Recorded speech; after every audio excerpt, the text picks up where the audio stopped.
Hey Grey Dramas, today I'm looking at another Ardbeg, the Ardbeg Ardbog from the Islay Festival a few years ago.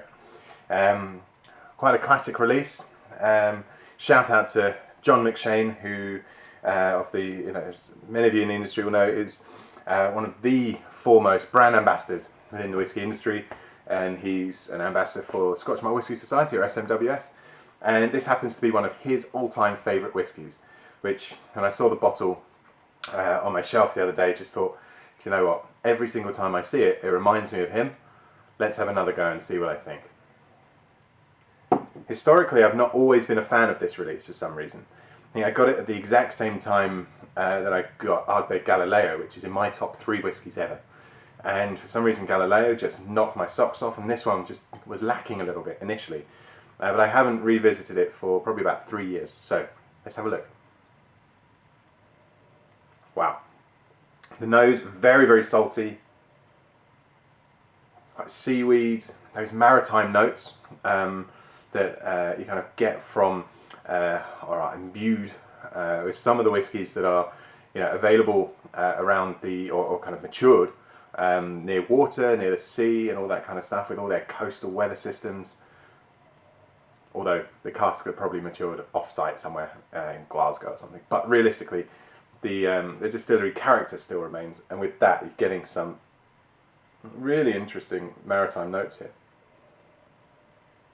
Lots of smoke, lots of peat. There's still hints of sweetness around the edges. It's not a beast, not one that you're going to really struggle to get into if you're a peat head. If you're not, I would advise laddering up to this, because Ardbeg, known as one of the peatiest and smokiest and most powerful whiskies on Islay for sure, and probably in the world. It's always worth graduating up to this.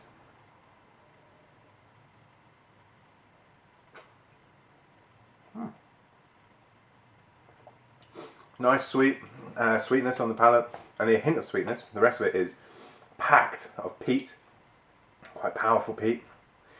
Again, you're getting quite a kind of saline note or salty note, and also on top of this, it's a very dry whiskey, really dry actually. I haven't had one that dry for bloody ages. Really, really interesting. Quite a short finish to it, which I expected longer. I have to say though, now I've revisited it, I'm impressed, but I still prefer Galileo. On the nose, toffee's developing, maybe some caramel. There's a little bit of extra sweetness now it's been on the palate when I revisit the nose. But that smoky power is just beautiful. Cheers Ardbeg, see you again soon.